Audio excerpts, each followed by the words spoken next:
All right, so here's this one. Ready? Explain that. On the left is the men's finals, and on the right is the women's finals. And as best as I can ascertain, every single one of them is black. From my own track and field experience, Western Indian countries are known to have better sprint coaches than the rest of the world. Okay, all right. So you immediately start with countries, right? Okay, got it. So you moved away from race, and now you go to coaches. It's known that like Usain Bolt has like the tip-top regimen of training within track, and he seems to have ran perfect in this race. They always talk about it. Because here are some of the answers that we could have. What are some of the racist, what would be identified as racist answers that you've heard? Oh, Black people are faster than white people? I'm not going to lie. I did hear this once in high school that apparently predominantly white people assumed that black people had an extra muscle in the leg? Yeah. I thought it was a ligament. Or ligament, muscle, whatever the hell it was. Our knees are bigger or something? I've heard of bone. Another one I heard was that, we're from Africa, so like we naturally run faster because we're running from lions. Because people from Africa are running from lions, so they run faster. That totally rabbit. makes sense because lions are pretty populated, Yeah. What about different body size, man? What about the degree to which maybe? So you're saying it's sociology. It's the training. It's what goes behind that. It's all the stuff that goes there. Just like so, you all like here on the football team, for example, you all got all your training facilities. But if you compare what football has at Penn State to compare what track has at Penn State, compared to other universities to push track forward, and they would put other sports like basketball or hockey or football on the back burner. But if you look at their facilities for track, they're going to have really, really nice facilities. And you're saying that matters. Like coaching matters, facilities matter. No, it definitely matters. Because you're going to pull in the top athletes. Exactly. How about like track in these countries? Like how is it viewed by the population compared to the U.S.? Are you talking about like in these, I guess, developing countries? Yeah, like what percentage of people in their countries, not the U.S., but like in Jamaica, know who holds the world record for the 100-meter dash versus everybody. in the U.S.? So in the U.S. we don't, so we're just not holding that up. Now let's bring biology into it for a second, right? So, the degree to which all these people are better, their bodies are better suited. All these people aren't just African. They're West Central African, and their ancestry is West Central Africa. Okay, so even if they're from the West Indies or they're from the U.S., whatever, their ancestry is West Central African. So one of the ideas that some people have proposed is you don't see, for example, any Koreans there. So people have done a lot of measurement of bodies, right? And so bodies around the world are different. Remember, we've done all this stuff like hair differences and ear differences and noses and body types and so on. We see this.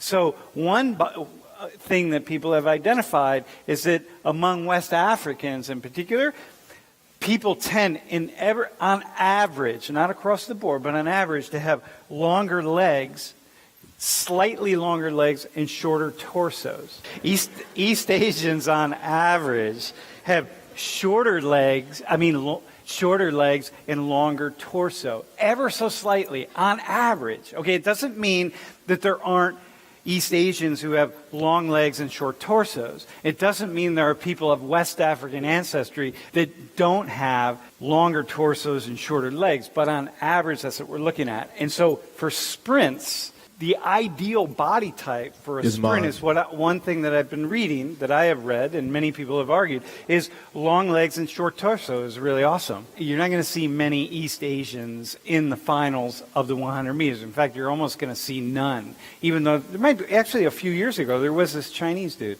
who made it I don't think he ever made it to the finals. Maybe he did. Body size and body type can't come into play, but in very tiny and subtle ways. There are a lot of things that go into it. Yeah. Training, all sorts of things. The average human being will look at that picture and say it's like not a close race. But like as a high-level athlete, that was a super close race. Super close because they're going really, really fast. And every tiny little bit matters. And so on average, body type is going to matter.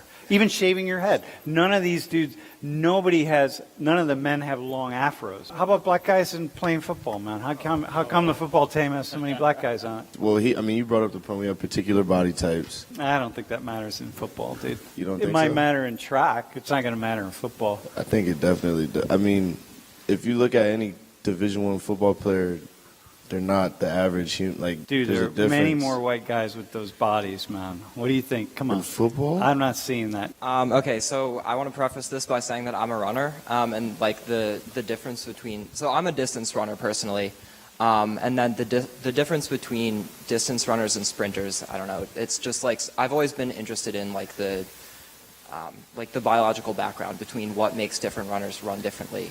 So basically the way that muscle works is that you can have either fast twitch fibers and slow twitch fibers. Everyone has some of each, but people in West Africa, as you talked about, are more biologically likely based on like some evolutionary need. I don't know exactly what it was, but I know that there was some evolutionary need that basically natural selection made them more likely to have higher concentrations of this fast twitch muscle, which makes you a better sprinter. Yeah, but it could just be genetic mutation, man. Yeah, that's possible. It just happens Yeah. that way. Well, then why Okay. do runners in Ethiopia and Kenya tend to be like much more distance oriented? Well, also because because they just value distance in, say, Ethiopia, Sudan, yeah, but and that's so on. it's like they have been for like so much longer than Yeah. that's ever. No, been, this like, is the question. Like way before Olympic times. All right, the question is, why am I perceived as racist when I say that like black people are, because of the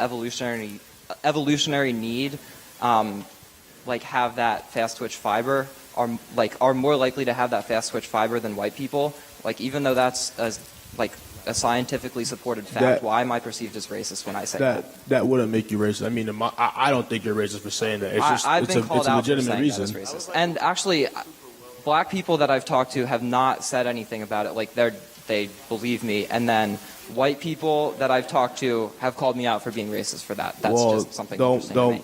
don't pay them any mind. Like you have a very valid and it makes logical sense for as to why that is. Thanks. It's not racist at all. There are a lot of factors that come into play, but that does not explain why there's so many black dudes on the football team. Well, when it comes down to it, when you think about, I mean, me personally speaking, I mean, from my own experience, just to start off, like I am Canadian, not really initially from America, but I've been in America a lot and just kind of observed what has gone on through history and currently as to why that is.